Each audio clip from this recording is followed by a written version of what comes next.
Oi, eu sou a Steph e eu já peço perdão pela minha voz, porque eu acho que eu devo estar com uma voz de gripada insuportável hoje. Porém, não tinha como não gravar esse vídeo, porque ele é sobre um filme simplesmente magnífico, de verdade mesmo, um filme que consegue ser tão trágico, mas ao mesmo tempo tão belo, e é claro que eu tô falando de um filme do Guilherme Del Toro, ou como chamamos carinhosamente, do Totoro. Hoje iremos conhecer um pouquinho mais sobre O Labirinto do Fauno, de 2006.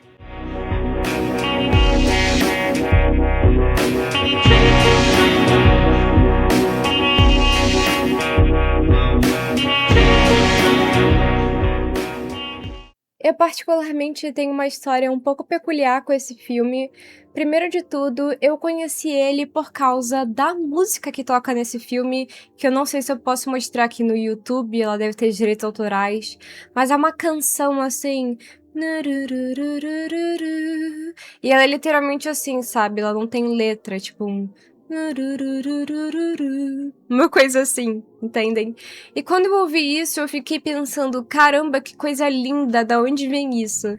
E na época eu era pré-adolescente, eu acho que eu tinha uns 12 anos quando eu vi isso, mas eu ainda demorei um tempinho pra poder, tipo assim, verdadeiramente conhecer o filme. Eu assisti quando eu tinha uns 14, 15 anos, e eu fiquei encantada na época com a beleza dele. Recentemente deram a ideia de colocar ele em votação e eu tenho que agradecer ao Enit por isso, que foi a pessoa que indicou ele para votação, porque foi simplesmente maravilhoso revisitar esse filme. Ele é muito mais bonito e muito mais interessante do que eu pensei que ele era. Pra ser sincera, além dele também, novamente, ser uma coisa muito bonita pra mim, eu fiquei chocada porque eu não lembrava que ele era um filme tão pesado. De verdade mesmo, esse filme tem algumas cenas que mexem com o seu emocional, ele retrata uma situação histórica ali que realmente aconteceu na Espanha e que deixou algumas cicatrizes e tal. E eu, particularmente, não conhecia muito sobre isso. Eu posso dizer pra vocês que esse foi o primeiro filme que eu vi abordando um pouco disso, dessa guerra civil que teve na Espanha. O filme se passa após Guerra Civil, num período muito específico da Espanha, que eu esqueci o nome, mas eu vou colocar escrito aí agora, que foi um período muito autoritário e muito assustador ali, sabe? E esse filme retrata bastante disso, dessa tensão, desse medo, dessa desconfiança desse período. E se eu não me engano, ele se passa em 1944, né? Um pouquinho antes ali do fim da Segunda Guerra. Então, para quem gosta de histórias que se misturam entre fantasia e realidade, e tem toda essa coisa histórica, sabe? Esse filme pode ser um prato cheio para você. Ele mistura uma fantasia que por si só já é bem estranha, bem bizarra, com uma época que também era muito difícil. Então, ele parece um grande pesadelo, sinceramente. Um pesadelo magnífico e bonito, mas ainda assim um pesadelo. O filme acompanha a menininha Ofélia, que é uma menina que vive no seu próprio mundo ali. Ela vive numa vida que é bem difícil, ela perdeu o pai e a mãe dela se casou com um capitão que é super autoritário, uma pessoa horrível, insuportável, e ela tá no meio de tudo isso tentando encontrar alguma distração, alguma coisinha ali pra ela. Ela é viciada em ler, então ela tá o tempo todo com os livrinhos dela. Então ela passa o tempo todo basicamente lendo e vivendo nesse mundo de fantasia.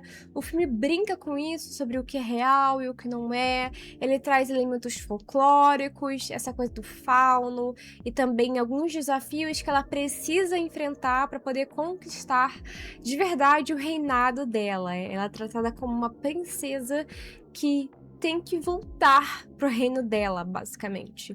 Só que para isso, ela tem que ir cumprindo algumas tarefas que esse fauno manda, e são tarefas às vezes assustadoras. Como, por exemplo, entrar num banquete com uma criatura muito bizarra, que talvez vocês já tenham visto por aí, porque ficou bem famosa essa criatura.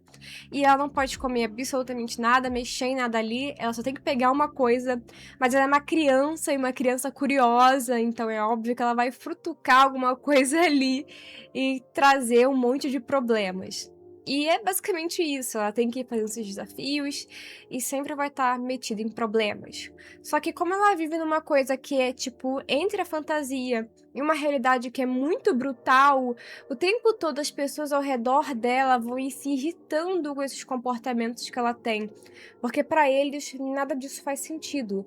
Tem muita coisa muito séria acontecendo naquela época e eles veem essa menina como um atraso, sabe? Ela não consegue agir de forma normal, digamos assim, por causa dessas fantasias que ela tem. Um ponto importante do filme é que a mãe dela está grávida de um menino que é o filho desse capitão. E essa é a coisa que mais faz com que ele tenha o mínimo do mínimo de paciência com ela e com a mãe dela. Porque, de forma geral, ele é um homem muito cruel, muito assustador e tem algumas cenas realmente muito pesadas envolvendo esse personagem, porque ele é uma pessoa de verdade muito cruel e horrível. Ele é realmente horrível. Quando ele tá em cena, você fica com medo dele, de tão horrível que ele é. A mãe dela é uma personagem que é muito assim, submissa a tudo que tá acontecendo ao redor dela. Ela não tem atitude nenhuma com nada, ela só deixa tudo acontecer. E ela também tá frágil, porque além da gravidez, ela acaba ficando doente. Então, quem acaba sendo mais uma figura materna, assim, pra ela é uma das empregadas, que por sinal é uma espiã.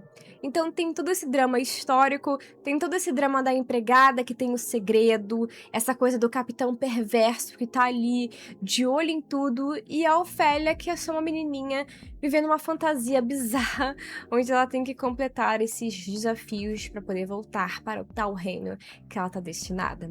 Então, se você gosta de um drama histórico com fantasia, e eu sei que eu já disse isso, mas se você gosta dessa pegada, O Labirinto do Fauno é um clássico. Eu já chamo de clássico, né? O filme já vai completar aí 20 anos, então um clássico moderno, digamos assim. E esse filme consegue abraçar totalmente o estilo muito característico do Del Toro, com criaturas bizarras, ambientações que são sombrias, mas ao mesmo tempo elas têm um toque de cor. O que eu acho sempre muito interessante em obras do Del Toro é que é sempre isso, sabe? Tipo assim, é uma ambientação sombria, mas ela vai ter tons amarelos, azuis, verdes. Não é só um filme cinza, é um filme escuro, mas que ainda consegue, em alguns momentos, brincar com a cor. E eu acho isso muito legal. Ele traz esse tom mais melancólico, às vezes, assim, um tom úmido. Eu sei que é difícil de descrever, mas esse filme ele parece muito úmido. Foi a impressão que eu tive. E é um filme bem legal pra ver nessa época mais fria do ano. De verdade, é um ótimo filme e eu super recomendo pra vocês. E bem, eu acho que é isso. Me desculpem por essa review que deve ter ficado um pouco por cima, mas é que eu tô meio doente. Porém, ao mesmo tempo, eu não queria deixar de fazer essa review e de comentar um pouco sobre esse filme, porque de verdade é um ótimo filme e eu fiquei muito feliz que as pessoas votaram nele. Foi muito bom revisitá-lo já sendo adulta, porque eu pude notar detalhes que eu não tinha notado quando eu era criança. Aspectos políticos do filme, sabe? Coisas desse tipo. E também foi interessante pra mim, tipo, parar pra poder conhecer um pouco mais sobre a história da Espanha nesse período, porque eu realmente não conhecia. Quando falamos sobre esse período da história, é muito comum comentarmos sobre outros lugares do mundo, mas ao mesmo tempo é bizarro a quantidade de coisas realmente horríveis, assustadoras, que aconteceram nessa época e que nem sempre também são tão comentadas, principalmente no cinema.